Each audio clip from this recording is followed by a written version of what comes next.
હવે ઠંડીની શરૂઆત થઈ ગઈ છે ને, તો ઠંડીમાં શું શી કાળજી રાખવાની એ તમારે મને કહેવાનું છે. બોલો સેજો. તો ઠંડી લાગે તો ઊંઘી જવાનું, ઉઠવાનું ને ગોદરો ઓઢીને ઊંઘી જ જવાનું. સરસ. ધ્રુવી, ઠંડી લાગે તો શું કરવાનું? સ્વેટર પહેરવાનું. હા, સાદા કપડાં પહેરવાના, જે તે પહેરવાનું.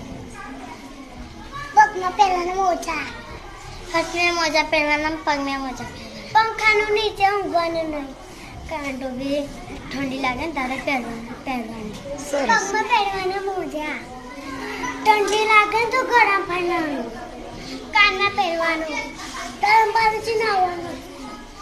ચાલો, ઠંડી લાગે ત્યાં નાહવાનું નહીં, ઠંડી લાગે ત્યાં નાહવાનું નહીં. તાપવાનું છે ને ગોદરામાં જવાનું. ઠંડી લાગે ને ત્યાં પેન્ટ પહેરવાનું. આખું ફોડા છે ને ઠંડી લાગે ને તારમાં નાખી દેવાનું. હાથમાં પહેરવાના મોજા, પગમાં પહેરવાના મોજા, હાથના મોજા, પગમાં પહેરવાના ગરમ મોજા. Very good.